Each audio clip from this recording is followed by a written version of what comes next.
itong family planning talagang na-implement siya, and we experience, we notice, no, the impact for families. Talagang we can see the from figure to actual. So talagang it saves lives, no? Improve maternal and child health. Bumaba talaga yung maternal death namin, ma'am. Bumaba yung mga malnourished children namin. So family planning, pag mag-family planning kasi, nasa kaalaman nila na controlling the population. No, ma'am, it's not controlling the population. It's a matter of giving spacing, no, limiting and achieving. So preparing the families, no, preparing the health of a woman. So talagang nag-decrease yung maternal death namin, ma'am, at saka infant death with this family planning campaign to our province. Right now, Sir Jay, how do you ensure that information about family planning methods reaches all parts of Davnor? So ensuring that family planning reaches our sitios from highland to island. So in Davao del Norte, we have the barangay health workers. So barangay health workers assigned in each poroks. Look, the poroks composed of, I think, 50 to 100 households, even 150 households. And they are assigned also to sitios in rural areas, like our IP municipality in municipality of Talaingon.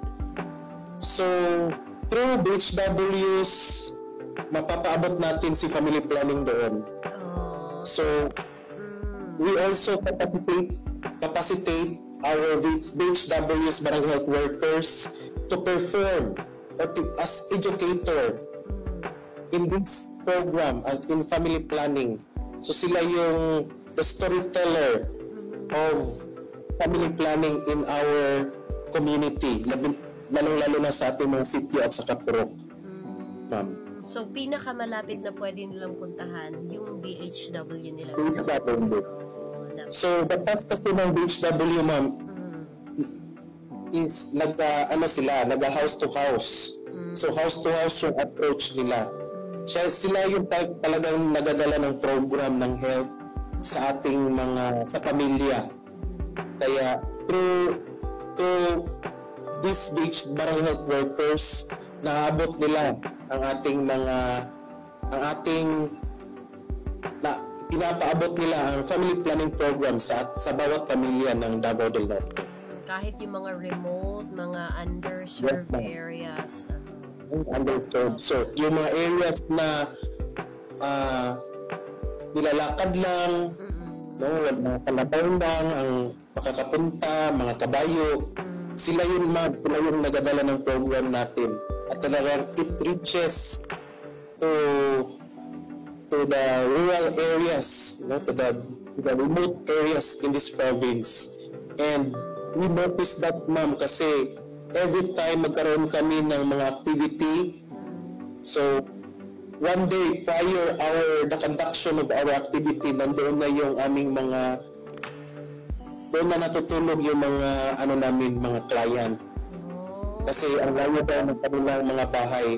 So they are traveling, walking one day or 24 hours to reach the barangay health station. So talagang kami, ma'am, kami na dumating talaga yung information at saka program kasi nandoon sila during the conduct of activity. Ngayon, Sir Jay, pag-usapan naman natin, ano yung mga strategies or what strategies are being implemented to reach adolescents naman or first-time parents? Pag sinasabi natin talagang adolescent, ma'am, ages 15 to 19 or even now is 13 to 18 or 19. mayroon na kaming bagong definition ngayon, child pregnancy. Kasi even 9 years old, the youngest ever recorded in this province na nagbuntis dahil ni-rape siya. So, the strategies of Davao del Norte, ma'am, we have the Team Tambayan. The Team Tambayan, so, ginawa talaga ito si Team Tambayan for our young adolescent or young mga early mother, the young mother, rather.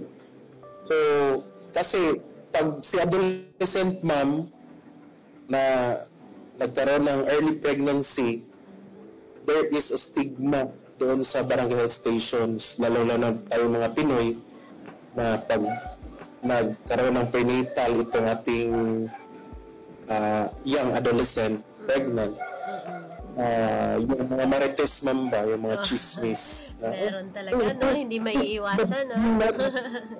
Nabuntis ka na, ang bata mo pa. So, at that scenario, ma'am, yung ating mga young adolescent pregnant is takot na silang pumunta sa barangay health station. So, nagkaroon ng default na sila kasi kailangang prenatal. So, ito si Team Tambayan, design talaga ito kasi yung in charge din ito is mga adolescent din, na mga trained adolescent.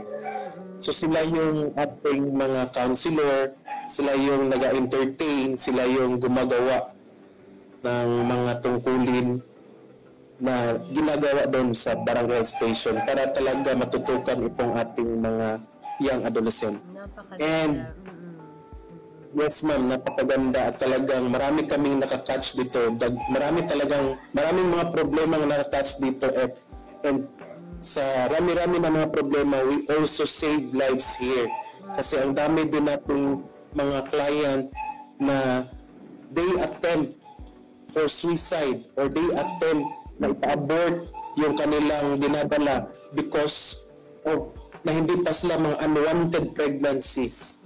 So in this facility also, we cater counseling, we give mga family planning contraceptive methods for those mga mother na may mga anak na, mga young mother. So, napakaganda. So, we do education here. Yes, ma'am. Yes, ma'am. Okay. Pero, paano naman yung mga future plans or mga innovations na di natin alam, no? How do you envision the family planning program evolving in the next, palagay natin, mga 5 years, kanyan? So, yung talagang dream namin, ma'am, sa Davao del Norte, na bawat pamilya, bawat yung women in reproductive age and even men in reproductive age. So, how can community help support the success of family planning? Yes. Social norms. Social norms, education about family planning model, one of the advocate. So it breaks the cycle of poverty, fosters health, financial stability, and education access to both individual and societies. So ito talaga yung gusto natin sa ating community support na maging tawag ito, social norms tayo sa tulungan sa isa't isa. Okay, nako, grabe, ang dami nating natutunan sa araw na ito, sa episode natin na ito.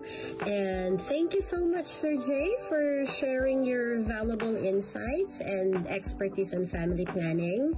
And your thoughts are very, very helpful, and I hope that they have truly shed light on the importance of empowering individuals and families to make informed decision about health and future. So maraming salamat po. Sobrang maraming salamat sa iyong time sa araw na ito. Okay, thank you very much din, ma'am, for this opportunity na maging parte ng inyong radio broadcasting. Yes, maraming salamat po. Sige, maraming salamat po, Sir Jay. To our audience, we hope this conversation has inspired you to reflect on how family planning impacts not only individuals, but the entire community. And remember, as what Sir Jay said a while ago, access to accurate information and resources is key to making choices that are right for you and your loved ones. So visit the nearest health center to your place, or you can visit the Facebook page of the Provincial Health Office of Davao del Norte. You can also call the Teen Tambayan Hotline. The phone number is 0920-548-6816. Again, that is 0920-548-6816. Thank you so much for tuning in to today's episode of Planadong Pamilya, Hisgutan Ta, and we are going to see you again tomorrow. Have a good day, everyone.